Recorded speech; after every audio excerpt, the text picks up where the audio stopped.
오늘의 사연 시작하겠습니다. 안녕하세요. 저는 편의점 4개를 운영하고 있습니다. 4군데를 제가 돌아가면서 관리하고 보통은 알바생들이 상주하는 시스템입니다.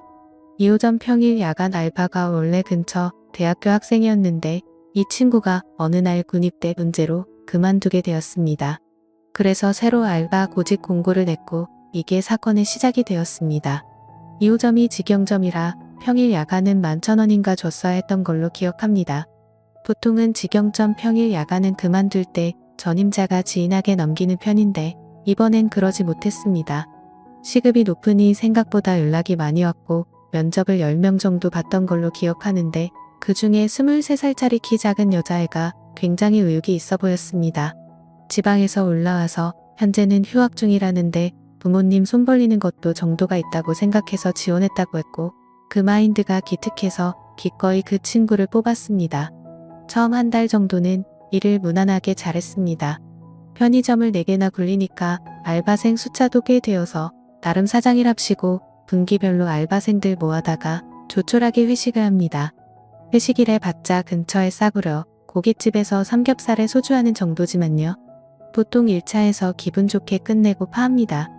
회식이라도 시간이 늦어지면 아내가 항상 화를 내곤 했으니까요. 저 아내 말 잘 듣습니다. 3분기 회식이 되었고 새로 뽑은 여자애도 그 자리에 참석했습니다. 저도 나이가 젊고 알바 애들도 다들 20대이다 보니 분위기도 화목하고 서로 죽이 잘 맞았습니다. 1차가 거의 끝나갈 때쯤에 이제 집에 가려고 하는데 새로운 여자애가 술이 좀 취했었나 봐요. 갑자기 저를 붙잡고 사장님 2차 가면 안 돼요? 하더라고요. 저는 사실 집으로 귀가하고 싶었는데 그날 분위기도 괜찮고 해서 5명이 2차를 가게 되었습니다. 2차는 삼겹살 이후 맥주였습니다. 여자애 둘에 저 포함 남자 셋이었는데 2시간 정도 지나니 저와 신입 여자 알바생 1호점, 남자 알바생 이렇게 셋이 남게 되었습니다. 그런데 신입 여자 알바생이 정작 본인이 2차 가자 하고서는 별 얘기도 안 하고 멍 때리고 있길래 이제 슬슬 집에 가자 하면서 일어나려고 했습니다. 아직도 진짜 생생하게 기억나는데 그때 그 신입 무릎에 눈물이 두둑하고 떨어지더니 갑자기 우열하기 시작하는 겁니다. 호프 집에 있는 사람들이 다 저를 쳐다보고 전 너무 당황해서 숙자야 너 갑자기 왜 그래? 하고 물었고 상황 수습을 하려고 최선을 다했습니다. 같이 있던 알바놈도 당황해서 어쩔 줄 몰라 했습니다. 시간이 지나고 조금 진정됐는지 그 신입 여자 알바생이 말을 합니다. 사장님 둘이서만 얘기하고 싶어요. 라고요. 뭔 일인가 싶었지만 순전히 사장으로서 이 상황을 피할 수 없었기에 알았다고 했고 남자 알바생에게 괜찮다며 집으로 돌려보냈습니다. 그리고 얘기해보라며 그 여자애와 맥주 한 잔을 더 하게 되었습니다. 얘기를 하자고 해놓고 여자애가 별말이 없길래 무슨 일인데 그러냐 말을 좀 해봐라 하고 자꾸 부추겼습니다. 제가 성격이 다른 사람들 좀 받아주고 그래서 대학 때부터 이런 식의 여자애들의 고민 상담 같은 게 많았어요. 지금의 아내도 원래 학교 후배인데 이런 식으로 고민 상담하다가 눈 맞아서 연애하다가 결혼까지 했거든요. 제가 잘 구슬리니 썰을 풀기 시작했는데 썰의 내용은 이렇습니다. 동양에서 올라온 학교 선배랑 사귀고 있는데 반동거 상태이며 임신을 해서 어쩔 줄 모르겠다. 사는 게 너무 힘들다. 뭐 이런 내용이었습니다. 일단은 제가 잘 달래고 따뜻하게 위로해주고 무사히 집에 돌려보냈습니다. 이때까지만 해도 사장님 너무 고맙고 착한 사람이라고 감사하다고 연신 굽신굽신했었지요. 그렇게 무사히 회식이 끝났고 그 후 며칠 더 일을 나오다가 그 아이에게 갑자기 전화가 왔습니다. 당장 급하게 병원을 가야 되는데 며칠만 일을 쉬면 안 되겠냐고 합니다. 저는 애가 불쌍하기도 하고 사람 된 돌이라 생각하여 그러라고 했고 몸조리 잘하라고 하고 끊으려 했습니다. 그러자 자기가 지금 현금이 부족해서 그러는데 20만 원 정도만 빌려줄 수 있냐고 하더라고요. 여기서 뭐지? 하는 생각이 들었습니다. 물론 내가 성실하고 착한 것 같긴 했지만 한 달 일하고 20만 원 빌리는 건 좀 경우가 없다고 생각이 들었습니다. 하지만 내가 어차피 어느 학교 무슨 과인지도 알고 있고 인증 사본도 저한테 있는데 20만 원 갖고 사라지진 않겠지라고 생각했네요. 20만 원에 미역국 먹으라고 5만 원 더해서 25만 원 송금해줬습니다. 나 좀 괜찮은 사장인 것 같다고 혼자 뿌듯해했고 3일간 그 여자의 땜빵을 제가 메꿨습니다. 그리고 3일 후부터 이 여자애가 다시 출근했습니다. 다녀와서 연신 감사하다는 말을 연발했고요. 그래서 당시만 해도 저는 솔직히 뿌듯한 마음도 있었습니다. 그런데 이 여자의 두 번째 월급날을 며칠 앞두고 갑자기 문자가 왔습니다. 소송이 접수되었습니다. 전화해서 확인해 보니 이 여자애가 문자 그대로 절 고소한 것입니다. 고소 내용은 양육비 및 정신적인 위자료 청구였고 저는 뭔가 착오가 생겼거니 했는데 확인해 보니 진짜였습니다. 그때 정말 뒤통수가 띵했습니다. 그 여자애한테 전화하니까 전화는 안 받고 출근도 당연히 안 했습니다. 그야말로 잠수입니다. 정말 당황했지만 바로 대한법률구조공단 찾아가고 지인을 통해 변호사를 선임하고 다른 대응으로 아주 찍소리 못하게 하려 했는데 몇 가지 문제가 있었네요. 일단 제가 돈을 송금한 점과 통화가 녹음이 안 되어 있어서 무슨 명목으로 전송했는지 증명이 불가능했습니다. 이때 착하게 살면 정말 손해인 것 같다고 많이 후회했습니다. 이 여자 알바생이 아주 제대로 노린 거였습니다. 그리고 회식날 호프집에서 다른 알바생을 집에 보낸 것도 문제랍니다. 얘가 연락이 안 되니까 혹시나 해서 알바놈에게 연락을 해보니 알바놈한테 이미 걔가 연락을 했다고 합니다. 또한 이 멍청한 알바놈은 되려 저와 걔의 사이를 의심하고 있었고요. 귀찮은 일에 말려들고 싶지 않으려고 하는 것 같기도 한데 이놈이 제가 사장이니까 앞에서는 협조적으로 굴 것처럼 했었는데 결정적일 때 전혀 도움이 안 됐습니다. 아무튼 확인해보니 그 여자 알바생이 알바놈한테 전화해서 증언 비슷한 걸 요청해 놓은 상태입니다. 저는 정말 결백했기에 법정 가서 확실히 정리해버리자는 마음이었는데 변호사의 말은 조금 달랐습니다. 입증이 안 되면 털리기 딱 좋다는 것이었죠. 더구나 이 당시가 고대 의대 사건이 처음 수면에 떠오를 때라 추행이나 미투 이런 문제에 대한 여론이 극도로 안 좋을 때였습니다.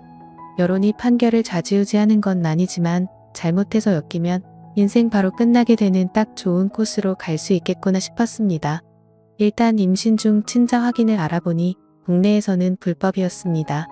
해외까지 나가서 해온다고 해도 그 여자가 동의를 안 할 가능성도 높고 불법인 이상 법정에서 효력이 없을 가능성도 높아 보였습니다. 그래서 출산까지 기다리기 위해 맞고소 준비도 하고 변호사의 도움도 받아 최대한 시간을 끌었습니다. 그 와중에 그 여자네 집도 찾아보고 했는데 문은 절대 열어주지 않았습니다. 연락해도 법정에서 보자 이런 소리만 하고 이런 사실들을 적시해봤자 재판에서 큰 도움은 안 된다고 했지만 일단은 보낸 문자 받은 문자 다 보관해놨습니다. 그런데 이게 시간을 끌다 보니 가을쯤에 아내의 귀에 들어가게 되었습니다. 처음엔 제 선에서 끝내려고 했는데 자꾸 제가 멘탈도 나가고 일이 바쁘고 하다 보니 아내가 의심하다가 입출금 내역을 조회해 본 것이었습니다. 그리고 변호사 선임비를 발견하고 아주 집구석이 뒤집어졌습니다. 아내를 설득하는데 거의 한 달이 걸렸습니다. 엄밀히 말하면 아내에게 저의 무고함을 설득하는데 한 달 걸린 것 같고 이 일을 같이 헤쳐나가도록 설득하는데 또 한 달이 걸렸네요. 간통죄로 고소한다, 이혼하자는 이야기까지 나와서 아주 한 달은 개고생했고 아내가 친정집 가서 잠수를 타기도 했습니다. 저는 친정집 앞에 가서 하루 종일 기다려서 설득했고 간신히 아내의 마음을 돌릴 수 있었습니다. 지금 생각하면 정말 아찔하네요. 아내가 저의 편이 되기로 한 다음부터 일이 조금 수월해졌습니다. 아내가 자진해서 그 여자를 설득하러 갔습니다. 아내가 누군지 모르는 그녀는 결국 아내를 만났습니다. 물론 사건의 전말 같은 건 말하진 않았지만 아내 말로는 그 여자랑 그 여자 남친이 공무원 일 같다고 했습니다. 처음에 저를 그렇게 괴롭히던 아내가 이제는 제 편이 되어서 적극적으로 나서는 게 정말 다행이었습니다.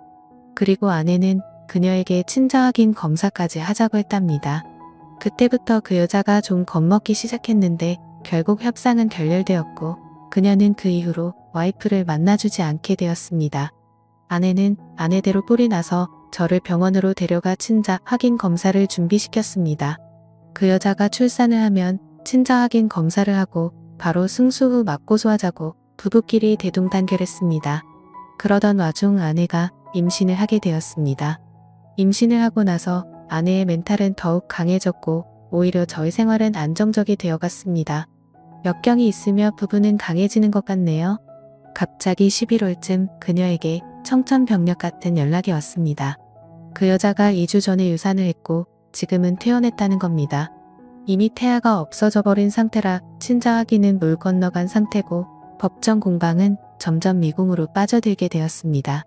우리 측 변호사도 그때 친자 확인을 피한 것이기 때문에 저에게 상대적으로 유리해졌지만 물증이 날아가 버린 상태이기에 아마 일방적인 승리는 어려울 것이라고 말했습니다.